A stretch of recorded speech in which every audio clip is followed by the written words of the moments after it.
We are live. Yeah. Good morning, good afternoon, good evening, wherever you are in this absolutely beautiful world that we live on. And it's going to be a great day. We're going to get to talk with my buddy Paul Alford. He's going to be our host and try to keep us under control. And we got Christian Ferenz of Cubro, who is not only a gifted technologist, but a very smart guy and a great person to talk to about the subject we got today. So, Paul, take it away. Okay, thanks very much, Tim.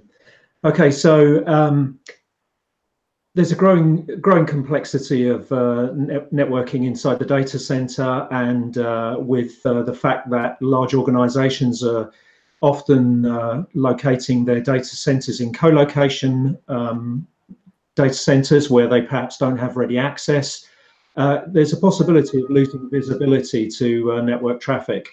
And this, amongst other things, have caused an increase in interest in these devices called network packet brokers. And we have Christian with us today to talk about that very subject. So, Christian, tell us a bit about the needs for packet brokers and how did this all start? What drove the start for the need for packet brokers?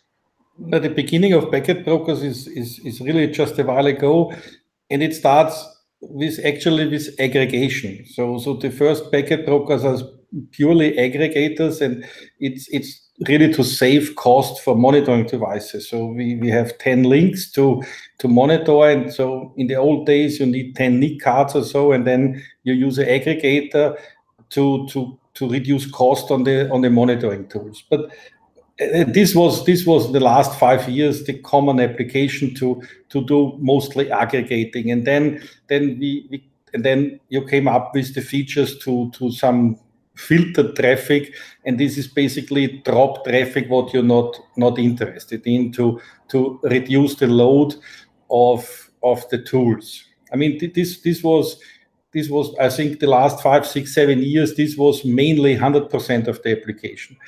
Today we have a fully different situation, because what we have today is the networks get so complex and the networks gets fully dynamic, and typically you don't know which traffic is on which link, because you have the traffic are load balanced, the traffic is load shared, so the traffic is moving around, and especially with the cloud and with virtual machines, you don't know actually where your traffic is in the network. It can move around, and if it's the cloud, then it's the concept to move around. And in this case, the packet broker must be doing much more. So and what we have today is typically that the approach is to tap every port in a data center. And I mentioned this before.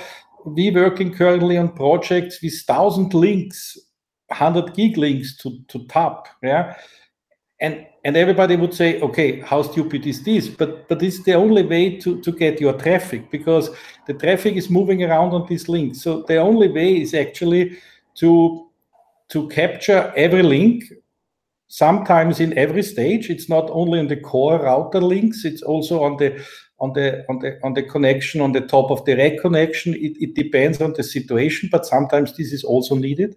So we have a lot of links. The good thing is the prices per link drops. So at the end, the cost is not that high that it was 5, 6 years ago, but the complexity inside the packet broker grows dramatically. And in the early days, you have maybe 20 rules, 50 rules, and then everybody is happy. Today, we have 5,000 rules, we have 6,000 rules, yeah? And the complexity goes, because we have so many different tunnels in networks. We have now VXLAN, GRE, VXLAN in GRE, multiple VXLAN, then some PGP on top, and so on. So the packet broker must also have the capabilities to filter on this layer. So this makes it very important. So VXLAN filtering and GRE, and in the mobile field you need GTP. You need to filter above layer 4. So layer 4 is definitely not enough. Yeah. So and what you need is many filters. I think I can tell you we have really applications where we run 3,000, 4,000 filters in one box. Yeah, and this is definitely needed to get all the traffic what you need actually. Yeah, and this is. Sorry, that was my feedback. No problem. So, and the challenge is really today, because these networks are so dynamically, so you have not a fixed link where you see your traffic. So you need to monitor actually every link because it's fully dynamic. We see this on any project currently in data centers. And when it comes to the cloud, it's even more difficult because in the cloud, classical tapping on ports will definitely not work in the future. So this business, what we do today with ports, this will, when it comes to really full cloud applications, then we must go another approach. In this case, that the visibility must be on top of the network infrastructure. So currently, I would say 5, 6, 7 years from now, this classical tapping based on ports will go away. Yeah, because if everything is in the cloud or in the big cloud data centers, then there is no physical tapping possible because the amount of links. I can tell you, we make a trial in a bigger cloud data center, and this customer has 10,000 physical servers. Yeah, so this would mean 40,000 tapping points. Yeah, impossible to do. Even the cost for the installation of the taps is endless. This will not happen. So, I was going to say last year there was a study done, and just in North America, they estimate that network downtime, and not including hacks and all the other ransomware things, the loss of time was costing companies $700 billion. And I was blown away when I was reading that article because it's like, wow, if we're losing $700 billion a year, we've got to figure out a better way to troubleshoot. Well, recognize we got a problem first, troubleshoot, but that includes not only performance management, but it includes all the other things that security and all that we've got to go through. And I personally, I see packet brokers currently, as you do, a necessity. What we've got to do now is figure out how we can grow that and make it something everybody can use. I think that, so I was just going to say, picking up on that point you made, Christian, I think that I totally agree with your point about the cloud. I think there's a point even before that, because obviously there's a lot of virtualization. There's a lot of east-west traffic going on inside virtual switches, and now, of course, inside bridge container networks. So interposing something there so that you can see the traffic that's flowing is difficult. And we have started to take the view at Advanced 7 that maybe the only approach going forward is to actually capture on the host. And it's becoming more difficult to see how you're going to get a comprehensive visibility layer that's going to be able to see all these things without an enormous infrastructure and an enormous investment. And I just wondered how you felt about that. You are absolutely right. I mean, I think especially, I think we must separate a little bit the industry. When we talk about operators are currently, there's no cloud actually, and also the network function virtualization operators is typically, they are not using virtual switches because of performance issues. So in the operator field, I think we will see for a while, we will see classical tapping. Yeah, but anyway, we have a lot of links because of virtualization, but it's still classical tapping. It's a full different story when we talk about enterprise customers. In enterprise customers, there are two options. Customer who do virtualization. Virtualization, you can do typically they use VMware or some other stuff, and then you can use most probably a virtual tap. Honestly, a virtual tap is not a very cool thing, because it brings security risks. It has some update and software issues. It's risky in a way, but I think in an enterprise environment, it's okay.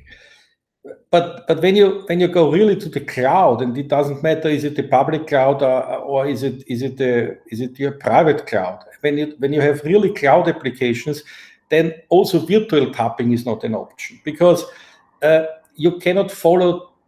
The virtual tap cannot follow the host, because the host is moving around in the network, because the application is freezing. So in the morning you have only 5 entities, and in the evening you have 100 entities. So, and you don't know on which server or on which virtual machine this entity, this microservice is running. So there's no chance. So there for the cloud, I would say there are 2 options actually. What we do, we have developed our cloud switch. This means this is a classical cloud switch with all the function of a switch, and on top we have our visibility. So we follow the tenant ID, we follow the application ID crossing the network. So this is one option. The other option is what you have mentioned, that you are dealing with the log files from servers. Yeah, the log file from a server could be very useful. In some cases, it's even better than a packet capture, because you have the information without ciphering or things like that, and you combine this with flow information based on the load balancer of the visibility, or with the load balancer based on the network infrastructure, what every cloud provider provides. I mean, in AWS, you have a load balancer, and the load balancer provides you flow information in a S3 bucket. So this is pretty simple. But the problem in this case is that the thinking of monitoring is changing dramatically. You have good information, you have these log files, you have maybe some capture, and you have this flow information. The problem is you must know what you're searching for. So it's hard for typical for customers. They come from this packet-based approach. What happens today with when network guys troubleshoot? They say, okay, let's do a capture. At the end you have a capture. At the end you open Wireshark or some other tools and look at the traces. And then you see, okay, this looks a little bit awkward. Let's dig on this. This is typically how it works today. But this approach is gone, actually. Yeah. So, but that's that gets to the heart of the fact that you have to raise the question. Cool, this is going to be a controversial one, but you have to raise the question: is there any future for a data center network engineer? I mean, what visibility are you going to have to network infrastructure if you're dealing with AWS? I mean, I know because we've got all our services in AWS, and you've got, it's a sort of point and click type environment, and you certainly don't have any great level of visibility, aside from the fact that we actually run continuous things like TCP dump into S3 from on our servers, on our EC2 instances. But, traditional network engineering, I don't see how it fits in the cloud environment. I mean, there'll be a requirement on premise, for your on-premise systems, and also for your supporting your end user connections. But actually, in the data centers for those cloud environments, I don't see where the future is. Yeah, but I was reading an article the other day that excuse me, Christian, that said that right now, if you took all the data centers in the world, that the data centers you're talking about is less than 15%. So, you're talking about another 85% of people that are still in the physical domain. And I don't believe that as the networks evolve, that's going to get smaller. That will get smaller, but it will also continue to grow, because no one overnight starts a network and goes right out to AWS. Now that may change in the future. Yeah, I mean the thing is that. But I'll be gone by then, Paul. I think a lot has changed in the last 2 years. I never dreamt of some of our customers. I mean, we've got some really big financial services customers, and I never dreamt that they would ever consider moving their systems into the cloud. But we've got customers that are moving vast swathes of systems, or they certainly plan to move them into virtual private cloud environments in AWS and Azure and GCP as well. So. And I've seen figures that, I mean, the Gartner prediction, I think, is something like 60% of systems will be running in virtual private clouds by 2022, I think it is, or something. But Paul, I'm not worried about looking for a job by then. I'll be gone. No, well, there is that. No, but I mean, but remember, networks as well by then. Yeah, but remember, networks are evolutionary. People start out with a small network. And I have a friend that owns a small dog food company, and he started out with 5 employees. Now he has 200 and something. And now his network has gotten to the point where he's trying to figure out, where do I go from here to evolve my network, but keep my business safe? And there's still a lot of apprehension about, not in dog food, but in any kind of security environment, to move to the cloud. Yep. No, I understand. But we got to get back to visibility. Yeah. But Paul, what you mentioned, I fully agree that maybe the network engineer will not work for the customer. But I can tell you, I mean, we are dealing with cloud providers, and cloud providers, they need the engineers. The engineer is now on a different level. Yeah. No, of course, I understand. Yeah. Yeah. Definitely. And the point is, and we will see. I will say. At the moment, we have this strong move to the cloud, but we spoke with customer, and they say, "Oh, this is shitty expensive, and maybe we go back to our premises solution." So I think there will be also a move back over time. Currently, this is a strong movement in the cloud because it's easy and on click and everything is perfect. But we will see in a few years. We see also a way back, but anyway, the cloud and also 5G has a big impact on our monitoring industry. I think the monitoring industry will be changed. I mean, we see this. I think especially the monitoring application providers, they will get in trouble, because the monitoring in the cloud or the monitoring in the future will be fully different what we have today, because of encrypted traffic is the one point, and then the second point is that you cannot access the traffic. I think there are 2 options from our perspective. Is an option that the visibility is a part of the network infrastructure and is provided as a service to customers, and that's the reason why we developed our cloud switch.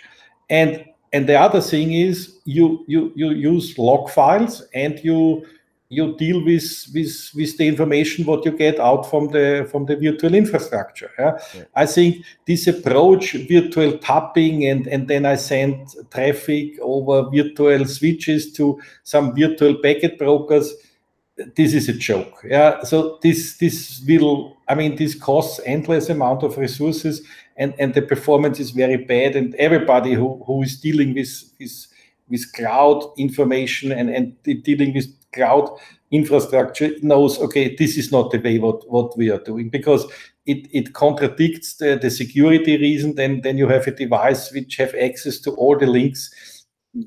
No way. Yeah. So this. No, it's not going to work with public cloud providers anyway, is it? Because it's on shared infrastructure, and nobody's going to be happy with the likely security, risks that would raise, where you're tapping into shared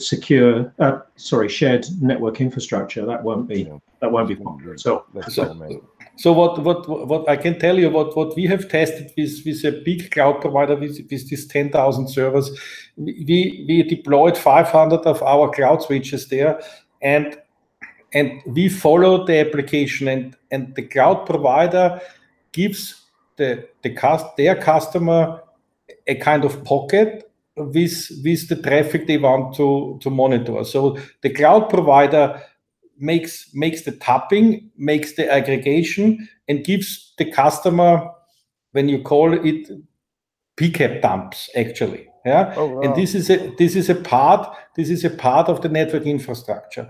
But what we definitely not will have, like what we have today, is that everything is captured, because Right. this will not work. What we say today, when you speak to people who develop cloud application, they don't need to monitor every link every time. They say, okay, I need the traffic between my database and my back-end application XYZ. And they are only tracing this one communication, yeah, and not everything. And then other people are tracing the communication front end to authentication server. So the approach is different. What we do today is we trace everything and to have the traffic, but this will change. But I think the reason for that, Christian, is because there's been a lot of promise about you always being able to go back in time. You know, you have a one-off event somewhere in your system, and if you're tracing continuously on all the links, then in theory you can wind it all back and find out what went wrong. Yes, the theoretic promise that's not been met very often, I don't feel. But yeah. But I can tell you, I mean, we have currently, I can tell you, this data center where we're talking about 1,000 links. We are currently talking, let me think, I think we have there 6 terabit traffic. You cannot capture 6 terabit traffic. I mean, no, yes, you. Yeah. You can capture it, but you'll never look at it. Yeah, but even the captures, store it. You can't capture and store it. You can't. Yeah, and that's the crazy thing about all this business about, you know, having data feeds from everything. I always remember a couple of years ago we worked with a customer and they had I won't mention the make, but it was a high capacity capture unit, very fast and very big. But the data was pouring into it so quickly that you couldn't extract it fast enough before it all wrapped. So, yes. You know, it's just a nonsense. You just can't build infrastructure big enough to cope with that amount of traffic. But that's where packet brokers, you know, really can come in, because I can cut just a little slice of that traffic out, right. Which absolutely represents, and you can filter, and yeah, absolutely. And I can set an alarm, and to me, that's what a packet broker is. It gives me a magnified view of to me, it's a microscope, and I can zoom in on my most important area for monitoring. If I'm a performance manager for an application, a specific application, I don't care about all of the handshakes and all the other stuff. I want to know how my application is performing for my company. Now, if I'm a security guy, I'm going to look for aberrant IP addresses, aberrant traffic, lateral attack. I'm going to be able to zoom in on those areas and look for that. And there's a major company here that's been involved in a lot of news here about a breach. And boy, they have really gotten down now where they're using packet brokers to really look at the slices of their pie that they need to look at. And that's where, to me, I don't see packet brokers going away in a physical domain. Okay, ever. We got to they got to get better, faster. I fully agree. And you are right. It's kind of microscope. The challenge is only that we move the layer up. So layer 4 filtering is not enough. This is the point. Yeah. So I mean, if you can have one IP address and this is maybe 50 gig. Yeah. So it makes no sense. So filtering is needed in higher layers, and the filtering gets more complex because you filter on tunnel, you filter on application ID, you filter. So the packet broker must be I mean, I think these layer 4 packet brokers, this is outdated today. Yeah. Oh, absolutely. I agree with that. We go to higher layers, and we at Cubro support all the layers. And the packet broker must be also having a lot of intelligence in terms of sessions. Yeah. So the filtering get much more complex. So we do today, we do, I mean, we have units, they can do correlation. We do correlation between SIP, so you can filter on a SIP number, and you get the RTP. Yeah, and this is done in hardware. So to be useful for the customers in the future, the packet broker are much more intelligent than the packet brokers today. So what we see, these boxes based on switch chips, what currently most of our friends are doing, they use a custom switch design, and then they put a little bit software on top and do some layer 4 filtering. This will not work. Yeah, is it practical? Is it going to be practical in the future to build more complex filtering on layers above 4 because of the level of encryption you're getting now? I mean, even, you know, the latest, you know, if you look at the latest specifications for even Microsoft file server, SMB3, you can now add encryption. You know, you can take encryption options with that. And so you're not really going to get the opportunity to do much filtering above layer 4, are you? Yes, you are right. If the traffic is encrypted, but most of the signaling traffic, for instance, is not encrypted. And when we talk about above layer 4, then I mean you have tunnels in tunnels. So typically in network, what you have today, you have a IP packet, and then in the IP packet you have another header and maybe a third header, and then typically these normal devices can filter in the first header. But we have 3 or 4 headers, and we must remove VX line tunnel. It's correct. It's not actually more than layer 4, but it's a multiple layer 4. Yeah. So the filtering is extremely complex. So I mean, I can share with you offline. I can share some documents. Then you see how complex filters can be. I can believe it. Yeah. So this is definitely, and for sure. I mean, if the traffic is encrypted, our chances are.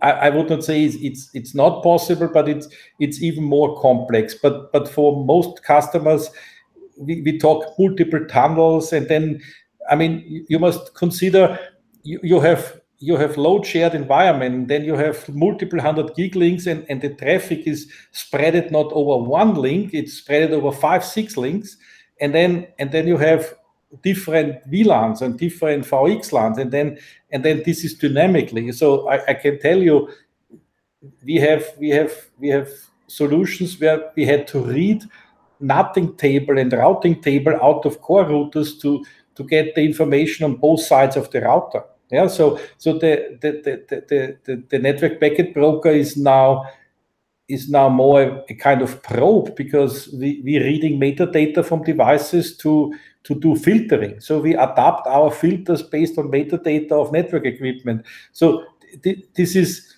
I think the business is changing dramatically, and our biggest issue currently is that the problem that the project gets so complex that we must go online and we go on site and help the customer installing this stuff. This is not typically what we are doing. This is not out of the box business. So this business where I say, okay, I ship you a box and I give you a manual and then do it. Yeah. No, this is not, especially in our field. Yeah, when we go to customers with multiple 100 link, then this is not so simple. So I'm very comfortable for Cubro that we have a lot space to grow. But you see, the change of the visibility business is there. Yeah, and in some cases it will be disruptive. I think especially many monitoring companies, very successful monitoring companies, they currently suffer because this packet oriented stuff, it's different. I can tell you, currently we have also our probes, so we provide metadata to big data platforms. So this is for us a other feed to deal, and so we see our packet broker and our probing system works together, to deliver data. So the business gets definitely more complex. So it's definitely, customers need visibility. This is no question. But the way to get to the data, it's maybe more complex and it looks different. It's very complex. I get regular phone calls from people about how can I do this, and it's so complex to them. And that's where people like Mike Pinocchi, Tony Fortunato, Chris Greer, those people, they have to go in and say, okay, wait a minute, let's take a look at your network. Paul does it also. Paul, I didn't mean to freeze you, but they go in and they try to help people understand visibility, because the need for visibility is not going to go away. No, I agree. This will not go away. Never go away. You got to have visibility. All right, but more importantly, you got to have a visibility you understand. I'm sorry. I'm conscious of the fact we're up against our end of time, but I think that's what you've just said is a good starting point to a wrap up. That the need for visibility is not going to go away, and I certainly agree with that. As far as I'm concerned, for packet brokers, I see the big advantage. Two things is divorcing the ability to configure the capture of data from the configuration of switches, because at the moment, if I want to have someone set up a spam port for me, I have to put a change through change management to get that done, and that is a pain in the butt, and it takes ages, and there's always concern about risk. So taking that away is great, and I love the filtering capability and all those things, but I feel we could have 3 more sessions on this and probably not cover everything. Anytime. Next time I can explain next time our idea of the cloud switch. It's maybe very interesting because most people don't understand the cloud. So I think the cloud idea. It's really cool stuff. It's really cool, but it's complex, and let's see where it goes.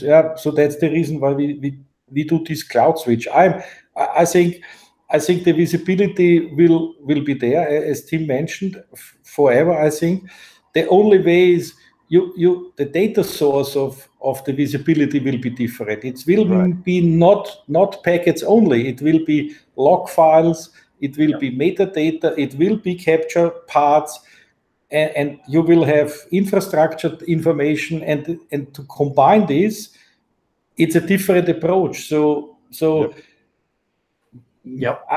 what we see is some big customers, they outsource visibility because they don't have the knowledge, and they say, okay, we don't want to build the knowledge, and we have now customers, they say to us, can you do the visibility for us? I mean, we are currently not in the position, but maybe this is a market in the future, so that we not sell the visibility equipment, so that we say, okay, we give you the visibility itself.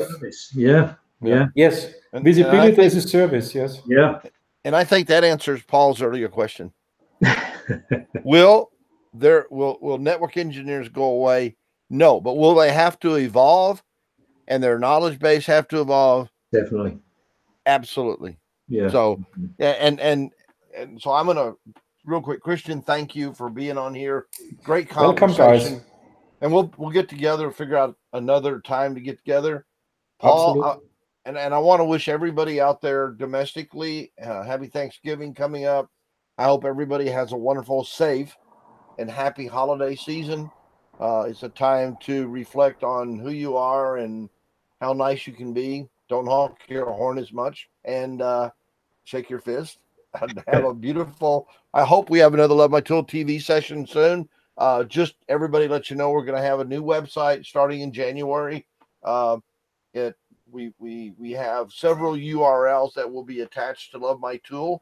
We're going to have Network Datapedia, Network Data Analyst, networkdataforensics.com, networksecuritypd.com, wifianalyst.com, and my personal favorite, datanetworkgeeks.com.